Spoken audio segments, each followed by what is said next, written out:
Boom. Welcome, everybody, to the Disney Plus the Fuss podcast. We are here to talk about one thing and one thing only, Disney stuff. Yeah, well, today. Today we're only going to also talk about one thing, and that is going to be The Mandalorian, Chapter 6. Nope. Chapter 7. Chapter 7, called The Reckoning. So stay tuned. On this program, a bit of magic. That's what the show is all about.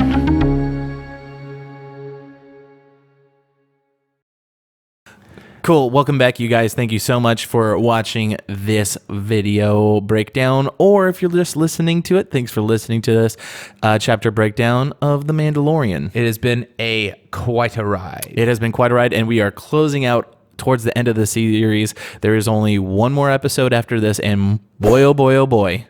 Boy, what a good one. This is the gift that just needs a bow. That's right. And we're hoping that the bow is going to look good. We're hoping we need something with like the cherry on top. So they've let me paint a picture for you. Do it. So hold on a second. Let me close my eyes. Okay. So you're sitting down to enjoy a nice sundae. Yes. They've been scooping in the different flavors of ice cream for us. Yes. They've already split Vanilla? the banana. Yeah, vanilla's there. Strawberry's there. Chocolate's in the party. He's in the mix. He's mixing it up in there. You got the banana that they split in there, you know? They got the chocolate syrup already on it. Oh, baby. And I think this episode was the whipped cream. Yeah. And we just need maybe some sprinkles and the cherry on top. Oh, that's all. But we just have one more episode after this. So sorry if anybody's really wanting some ice cream, or maybe you're listening to this in 2020 at the beginning of the new year and you're trying to watch your weight and your dieting. But I can listen to you describe banana splits all day. Oh, thank you. But that's not what we're here to talk about. That's right. That's our other podcast. That's our other podcast. Ice cream and scream. That sounds great. I'll start a new food podcast just for myself. We basically go to Cold Stone and just read scary stories. Anyhow, this episode, The Reckoning. The Reckoning. So this one technically is the first one that is, I'm assuming, a two-parter. Yes, because it's very much the cliffhanger, and yeah. it's combining the last two episodes into one major story. And let's go ahead and jump into our initial impressions of Chapter 7, The Reckoning. Dude, this episode makes all the other episodes so much better in the fact that almost everybody we meet or have met in the show so far. It's like the reunion of the friends. Yeah. Like the friends are all back together, and they're all working together on the same mission. And not only that, it kind of also goes into a kind of, once again, we're going to bring up the Magnificent Seven, where you get the team together. Yeah, that's right. You gotta get this. The dream team is back together in effect. Yeah. So you find we're finding Cara Dune, we find Quill and IG-11. Oh yeah, who is now reprogrammed. Spoiler alert, by the way. Oh yeah, but guys, spoiler alert! If you haven't watched it yet, go watch it. What are you watching? Why would you be listening this far and then not? Yeah, crazy. Hit stop and let us know. You're crazy. Spoiler alert. Okay. Anyhow, it does what shows should do. Yes. And kind of like, if we look at the season 1 as kind of a book, kind of how they're presenting it with chapter 1, chapter 2, chapter 3, we're second to the last chapter, and we have all the pieces that have brought us to this point that we're so connected with, and they make sense. Yeah. They make everything so much better and more meaningful. And that's probably my favorite element of this episode. True. Outside of all the things that happen inside it. Okay. Cool. My initial reaction was so stoked. It's not like this one completely blew me away, but it's setting it up for the last chapter to really like hit a home run on the season, you know? Yeah. It really is probably going to be like the cherry on top. And I do really love like all the characters that we've been slowly kind of meeting, not all of them, but a lot of the key players are coming back and they are working together, and it doesn't feel forced.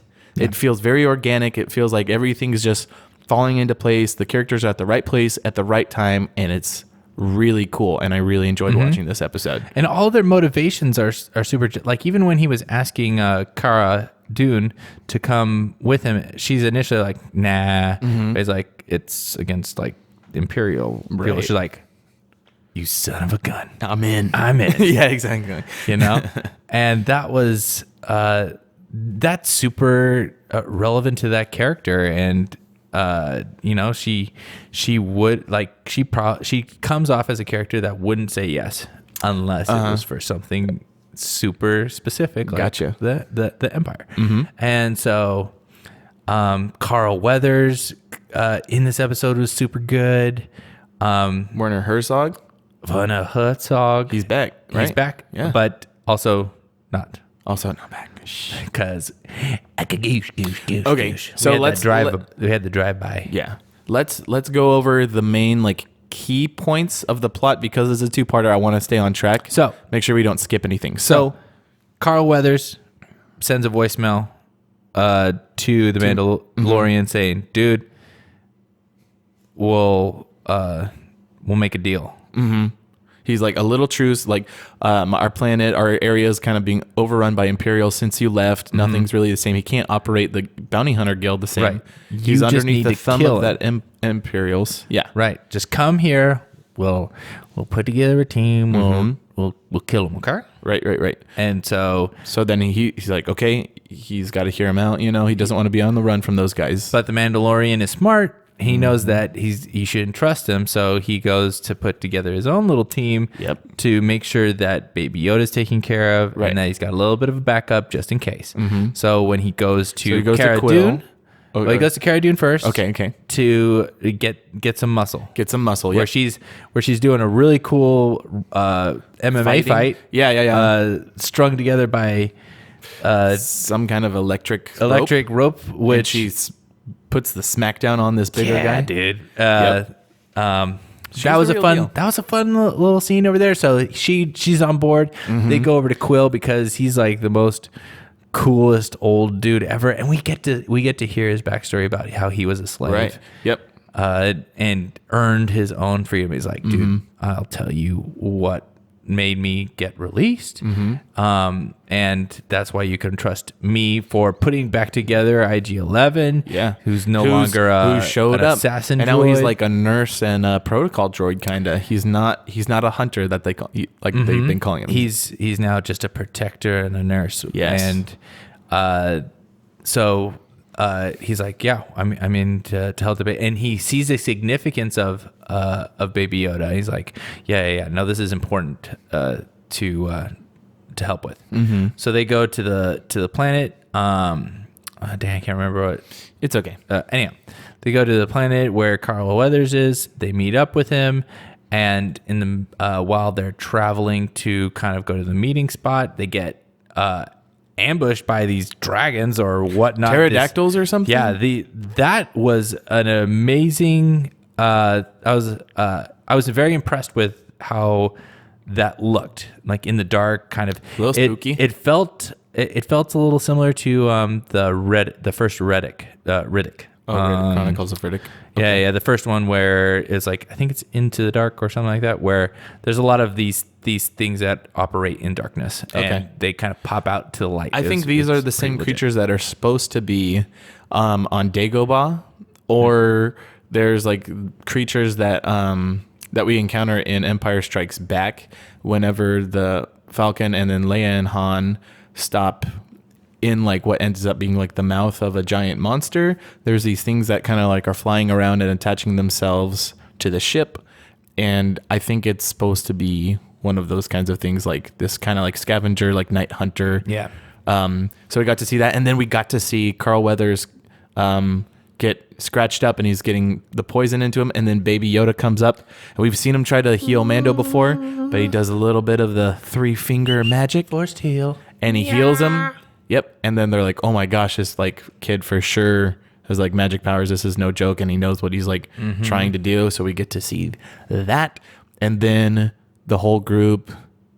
What happens after that? So eventually they meet up with Werner Herzog. Yes. And they start having the conversation. Mando. Well, gets because they're his trying to pistol. they're trying to pull the old switch on him. Yeah. So they're like, oh yeah, we have the baby here, you know? And so they're bringing it up, and then he has to get a call. Yeah. He has to basically get he gets a call and the confirmation that yes, the baby's there. Uh-huh. And then And we get to see the head honcho for the first time. Like, stormtroopers just start blah blah blah blah blah blah blah. Werner Herzog dies. Mando has to jump down. They get out by the skin. They don't get out. They actually get. They just don't die. Yeah. So they're able to find cover, and he radios back to Quill like, "You need to get out of here. Take the baby back to the ship." I was really quick in that scene. We see his name is Moff Gideon, who's like calling the shots, who's pulling the strings, and he's like the real like Imperial maybe warlord, maybe. Yes, we don't know for sure, but yeah, he is some kind of Imperial officer. higher up, and he has power. And the brilliant thing about this was like we had thought that the character of Werner Herzog was so kind of like, oh, he's like the main bad guy. He kind of has the power, especially in the region. And then this guy doesn't even care about that. He's like, you got what I want. Boom, you're dead. Yep. And that's results is all I want. So. And kind of like almost like you're gonna die because you kind of let it fall through your fingers in the first place. So you're gone, and so we have that mowed down there at the end of the episode. Mandalorian, Carl Weathers, Cara Dune is all trapped in this cantina bar, while Quill gets shot by two stormtroopers. So he's on the run. He has Baby Yoda. Yeah. Mando has entrusted the safety of Baby Yoda to Quill, and he's on one of his little riders. And he's almost to the ship. And he's trying to get a hold of him. He's like, Quill, come in, like reply or whatever, you know. And we just see the stormtroopers on the speeder bikes, you know. And unfortunately, we see him. His lifeless body over there, and we see one of the speeder bikes swoop down, and they snatch Baby Yoda, and all of our heroes are like pinned down, and then the head honcho comes in, and they're hopeless. Baby Yoda's been kidnapped, Quill's dead, and our characters have reached the lowest point of the series, and that's where it ends. And we got that classic standoff of basically if you were to kind of equate it to like a Western, this would be where all the outlaws or the bad guys are like they fill the town. Yep. They surround the entire building, and you got your heroes. No logical way out of this one. They're like, we can only defend. Like we might die. Kind of Butch Cassidy, Sundance Kid style. A little bit. So they kind of have to go out shooting on this one. Yeah. And I think with Mando and Cara Dune, you know, I think that maybe they will. But I don't, because they're not going to surrender, right? I don't think they're going to surrender. It's not in their nature. And then Carl Weathers. Carl Weathers is there too. Yeah, he seems to be. Do we remember his character's name? No. Nope. Carl Weathers. Carl. Sorry. All right. So and then it's kind of like the cliffhanger. So it's a two-parter. Yep. And man, I was so ready to watch the next one. This is the first time where I was really a little bit bummed out that it wasn't kind of like Netflix style where you could just stream the whole series at once. I was just like, I have to wait. But I love it. The anticipation. I honestly love the week by week. I do too, and it gives me more to think about, and that's one of the reasons, maybe similar to Game of Thrones, I said that in the last episode, where whenever you have more time to let a well-made series kind of like soak in, and your mind kind of thinks about stuff, not only do you like appreciate it more, it makes the characters you're rooting for and the overarching story of the series richer. And that's all I can say about that. It's all that much more sweet. Yes. And also more enjoyable. You get the everyone's on the same page. Sometimes when you talk to people, some people binge through a series, some people go like, hey, I only got halfway through, so I have to finish the rest of it. But week by week, you have just extra time to have everybody have a communal experience, and that's one of the things that I like about that. But all right, let's talk about our likes about this episode. I liked the serious nature of it. It felt like the stakes had risen significantly to our characters. Right. Like if they don't make it out on this one, like they're not going to make it at all. Like well, obviously I think the Mandalorian's going to be fine. Like that makes sense. He's kind of the main character of the show, but I think that anyone else is kind of fair play. That's right. And I don't want to see if anything else already before killed Quill. Yeah, anything else before this episode, I would have been like, all these characters are expendable. I don't really rooting for anybody else besides Baby Yoda and Mando. Yeah. And now they're all pinned down. I'm like, I don't want to see Cara Dune die. Like he depends on her. I don't want Carl Weathers. Although he had bounty hunters going after Mando, he broke the code, so he's only doing what he thinks is right. I really. Well, no, he also, after he got healed, he killed his other 2 bounty hunters. That's right. We didn't talk about that. That's right. He's like, there's something there was a special about plan. this baby, so we need to make sure that this is going to be taken care of. He said the plan was. And he told her, like, we were going to kill you. Yeah. And he's like, nope. He's like, he has like a new allegiance, and now you don't think that he's really going to like stab Mando in the back now. And I'm liking his development. I'm liking all the characters' development so far. And I know it's the end of the first season that's supposed to be that way, but I think that they've done a really good job. Yeah, no, it's been and what a way to introduce another villain. Like, this is the second to the last episode, and we're now just getting introduced to this this bad guy. I like it. But it was the TIE fighter just landing after all the stormtroopers are there, and he's like, just give me what I want. Yep. Like within that introduction, we find out that he does not care about killing his own people. That's right. He doesn't care. He's very Darth Vader style. He's a dangerous guy. And we still don't know why he wants Baby Yoda. We still don't know. Yeah. Maybe we'll find out in the next one. Well, maybe not. We know from the 3rd episode, Werner Herzog was like, extract it, so and just get it to them. So it's like the Baby Yoda has something inside him that they want. Is it midichlorians? Is it his DNA? That could be the case. I do have one theory, and I want to share it now Yes. before I forget.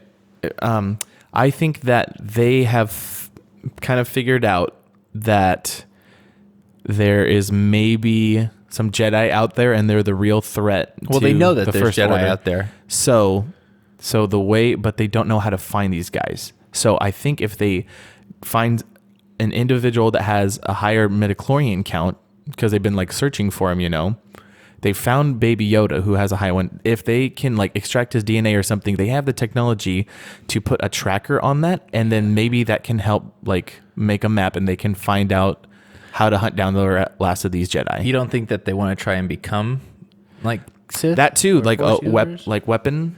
I don't know. That Could be. That seems Could that be. seems a little silly. And people know. really don't like midichlorians, so that would be that'd be a bad move, I think. You know what? Do they hate midichlorians, or do the midichlorians hate them? Oh, snap. Okay, so anyway, anything else that you want to talk about? Likes on this episode specifically? Honestly, there wasn't a whole lot going on, because we're kind of following our characters into this situation. It's just the situation becomes so dire by the end of it. You're like, oh my goodness! Like, there wasn't a whole lot of action other than the kind of that first fight scene that Cara Dune had, like that wrestling thing, and then then by the Night end- Riders, and then by the end of it, you Yeah. have the shootout. Okay. What else would I say I like about this episode other than like the character development stuff, like I said before? I like that the Imperial people, that there's more of them, and that they are a real threat, and they were able to like kind of take over that planet still, even though the Empire is supposed to be gone. They're either on a planet that's too far away from the Republic, or they're just able to operate on their own. And it's a real enemy that's a real threat. And I think in the new Star Wars series, the First Order, even though there's a lot of them, I never feel like they're an actual threat because they're so easily to manipulate or like attack. It seems, Yeah, I think that was something that was missing out of kind of the new Star Wars movies that is definitely present in this, where even still the after the Empire gets destroyed, they still have a presence somewhere. Yes. Like you felt in the original New Hope, there were stormtroopers everywhere, Right. And we're constantly, monitoring and kind of regulating. Like they're still doing that even after being defeated, but at these other planets that are outside, which just feels like we're kind of underdogged. Gotcha. I think it was important to note that I thought that this far out that the Imperials didn't have as much control, because before this episode, we really have only seen Grief Karga with his like 4 or 5, 6 like ragtag group of stormtroopers thrown together. Their armor's all like dirty, old, dusty. It doesn't really seem as organized. They don't seem as much of a threat. And then in this one, we get to see like the whole like squad, like battalion, like everybody there. There's a TIE fighter there. Like this is some serious firepower, and they mean business. They put it all together. Yeah, they finally. So it's ramped up, and I really like that they have a antagonist that is a serious threat. I think that's awesome, dude. And man, I can't remember the actor's name, but the guy who's playing Moff Gideon is like, as soon as he starts talking, you're like, this dude is no joke. Yeah, like I like how he is. He has a very commanding presence. Yes, he is. He's an elegant adversary. He is not like a hot-headed like child. He doesn't show his emotions really. He's telling them what he wants. He's telling them what he's willing to do to get what he wants, and he's gonna do it, and it's not looking too good. So I really like that. Is there anything that you disliked about this one? Quill dying.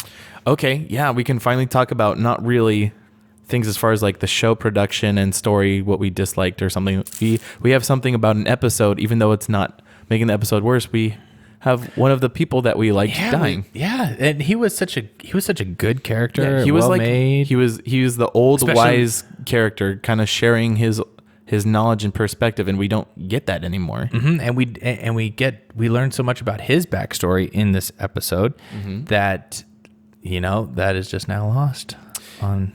I'm glad that we got to have him along for the ride as we did. Okay, well, first of all, is he for sure dead? Can they help him? He didn't look good. Maybe maybe in this next episode he like lifts his head. So you know how he showed up and he saved IG-11? Yeah.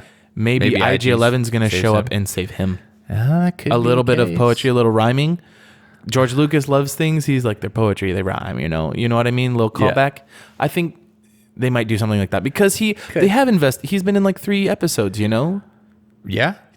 I don't know. I don't know for sure if he's dead. I don't know. We'll find out in the next one maybe whether Quill will make it or not. Quill. Anything else that I disliked? What about you? Anything that you disliked? No, like honestly, this was probably one of the better episodes. I'd have it up there with number 3. I think was my favorite episode so far. Okay, I also really want to say I really liked the banter and the dialogue between the stormtroopers that are on the speeder bikes. It felt like the that's the next episode. No, whenever they deliver. When they're at the front gates, I see what you're saying. And they're look at that helmet. I'll give you like 500 credits for it. Oh yeah. Have you seen the next episode already? I might have. Brayton, I might know things that you don't. Oh, in this timeline, is Quill really dead? No. Don't. Okay. I guess it's okay. Well, I can't say. Okay, that's fine. I Okay. can. Yeah, he is. Totally dead. Desert right now. He ain't going nowhere. Oof, oof, oof. Boy. And the Borgs? Everyone's dead. Oh my God. Okay. I didn't dislike anything else about this episode. It was good. Solid. Solid. This is how you want the shows to progress to where, especially when you're like bringing back characters from other episodes, they got a part to play in all this, and it's really cool to see. Cool. So what would you rate this one? I would give this episode an A. Okay. So a Potentially an A+. A half step. Oh wow. So did you enjoy that space episode one more than this one? No, this one was better. This one was better. This one you would probably give an A. This one has all the parts that you want to see. Okay. All the Almost. elements of it all coming for together. what it is for a first part of a two-parter. I agree. Yeah. I would probably give this one a B+. Last one I gave an A-. It felt more like Star Wars. This one is, maybe I'll give it an A- also. Oh, okay. It's hard to say. I'll say B+ actually. But B+, less than no, the because last one. because it's hard. You know what? It's kind of hard to give this one because it's a two-parter. So it's like, right. Oh, what would you give the first half of this story? Well, the thing is the reason why I give it an A to maybe an A+ is because it is the second to the last episode. Okay. If this was a season finale, I'd probably be like, dude, I want so much more. Mm-hmm. Like, why are you gonna give me such a cliffhanger? So I have to wait a whole nother year for this. But it's not. It is a setup to something larger, which I really can't wait for. Okay. Which I haven't waited for. I've watched it. Okay. So I'll give it a B+ still because in my mind I can't really get past the fact that it really is like a two-parter. That's a weird way to pronounce A. B+. All right. Well, I don't really want to share any predictions really because you already know what happened, and I'm gonna go watch it right now, and then I think Garrett will be on the next episode. All right. Anything else you want to say on this one? Not, guys. Thank you for listening. Check out our Instagram. We're posting stuff. Oh yeah, and we're always doing really that quick. stuff. If you're a new listener or a new follower on Instagram, thank you. We've been getting a few more followers and a few more likes lately. Yeah. So we're gonna try to keep post more consistently for you guys, and let us know if you like what you're getting. If you like what we're fussing about, all right, there's gonna be more. So give us a follow on Instagram at Noisy Business Pod, and stay tuned for the next episode. Stay tuned.